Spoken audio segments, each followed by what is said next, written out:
শীতলকুচির উকিল বর্মনকে ফেরাতে সাংসদের সামনে বিএসএফ এর গাড়ি আটকে বিক্ষোভ দেখালো এলাকাবাসীরা।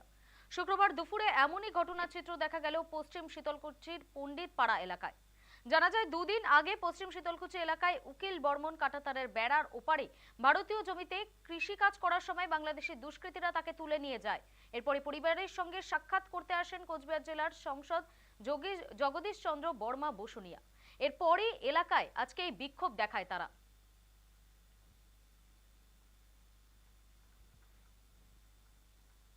শীতলকুচির উকিল বর্মনকে ফেরাতে সাংসদের সামনে বিএসএফ এর গাড়ি আটকে বিক্ষোভ দেখাচ্ছে এলাকার বাসিন্দারা। শীতলকুচির উকিল বর্মনকে ফেরাতে সাংসদের সামনে বিএসএফ এর গাড়ি আটকে বিক্ষোভ দেখাচ্ছে এলাকার বাসিন্দারা। কিছুদিন আগে শুক্রবার দুপুরে এমনই ঘটনাচিত্র দেখা গেল পশ্চিম শীতলকুচির পণ্ডিত পাড়া এলাকায়। জানা যাচ্ছে, দুদিন আগে পশ্চিম শীতলকুচি এলাকায় উকিল বর্মন কাঁটাতারের বেড়ার ওপারে ভারতীয় জমিতে কৃষিকাজ করার সময় বাংলাদেশি দুষ্কৃতীরা তাকে তুলে নিয়ে যায়, আর তারই জন্য আজকে বিক্ষোভ দেখাচ্ছে এলাকার বাসিন্দারা। এ বিষয়ে আমরা আরো জেনে নেব আমাদের প্রতিনিধি দীপজয় বর্মনের কাছ থেকে। দীপজয়, এখন কি পরিস্থিতি সেখানকার? হ্যাঁ রিম্পি, দেখো, সেই ঘটনার কিন্তু দুদিন কেটে যাওয়ার পরেও এখনো পর্যন্ত নিজের দেশে ফিরতে পারলো না শীতলকুচির উকিল বর্মন।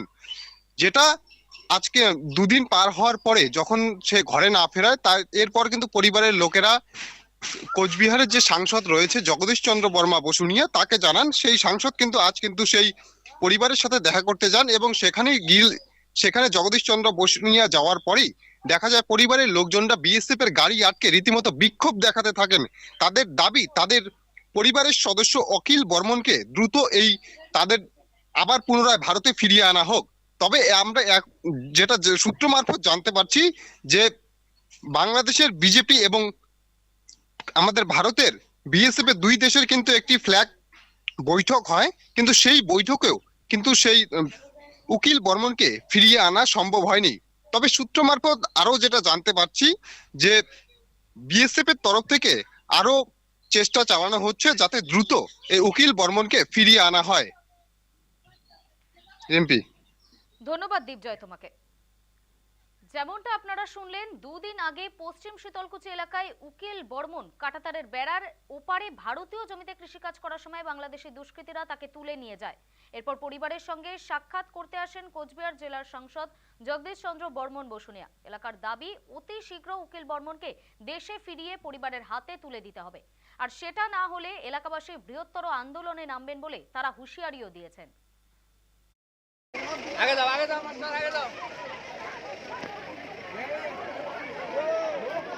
এবং আমাদের যে বিএসএফ প্রতিনিয়ত কথাবার্তা হচ্ছে, আজকেও একটা ফ্ল্যাগ মিটিং চলছে। ইতিমধ্যে আমাদের এমপি যে আমাদের ডিএমের সঙ্গে কথাবার্তা বললেন। ডিএম বললেন যে ইতিমধ্যে আমরা হাই কমিশন লেভেলে আলোচনা চালাচ্ছি। কাজে একদিকে সিভিল প্রশাসন তারা যেমন চেষ্টা চালাচ্ছেন, অপরদিকে বিএসএফ এবং বিডিআর তারাও চেষ্টা চালাচ্ছেন। আমরা আশা করছি খুব দ্রুত উকিল বর্মনকে আমরা ফেরত পাব।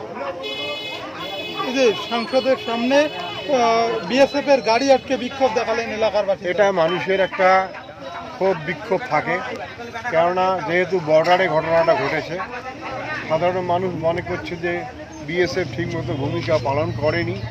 কিন্তু আপনারা জানেন যে একটা ঘটনা তার আগে ঘটে গেছিল। যারা বর্ডারের ওপাশে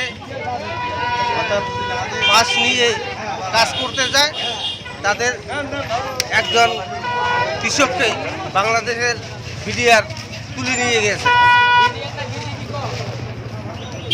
তো এই যে আজকে পর্যায়ে আছে, এখন এটা পর্যায়ে মোটামুটি আজকে 2-3 দিন হয়ে গেল। সেই লোকের হুদিস এখন আমরা পাচ্ছি না। আমাদের বিএসএফ যারা কাজ করতে চায় তাদের সুরক্ষা দিতে পারছে না। এই জন্য গ্রামবাসী বর্তমান উত্তেজিত যে কি করে আমাদের এই উকিল বর্মনকে ফিরিয়ে আনা যায়। তার জন্য এখানে একটা বিক্ষোভ বা জমায়েত সমাবেশ আজকে আমরা এখানে করলাম। বিএসএফ আধিকারিকরা আপনাদের সাথে দেখা করলো, তারা কি আশ্বাস দিলেন আপনাদের? তারা তো ওইরকম আশ্বাস দিচ্ছে, কিন্তু আশ্বাসে তো কিছু কাজ হচ্ছে না।